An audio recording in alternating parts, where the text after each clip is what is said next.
ویسے تے رمضان وچ پھر اسی ذکر مولا علی کرنا ہے، پھر محرم وچ سفر وچ پھر ذکر مولا علی کرتے ہی علی علی رات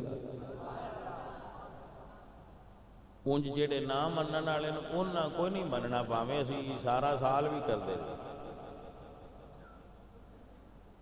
او عموماً عورتاں اپنے خامد نو نہیں مندیاں ہوندیاں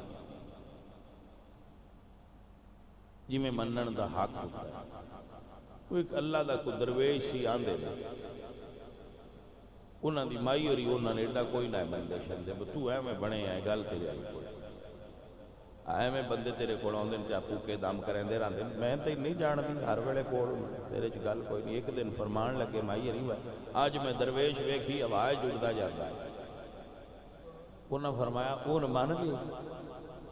ہوا جھوٹتا جاتا سی پھر مندی کیویں نہ؟ فرمایا او تو میں ہی آ مائی آخیا تھائی میں بھی آندھی وڈنگا کیوں اٹھتا ہے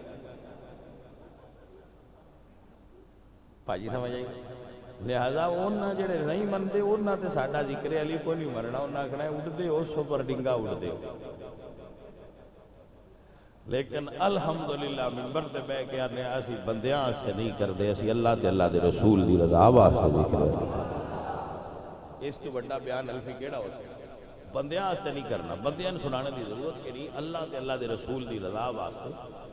ذکر اللہ والیاں دا کرید ہے تاکہ انہاں دی محبت دل وچ آ جائے، انہاں دی شخصیت دا عکس ساڈے مائنڈ وچ بیٹھ جائے اور بن جائے اور اسی انہاں دے طریقے تے چل کے اللہ تے اللہ دے رسول نو راضی کریے۔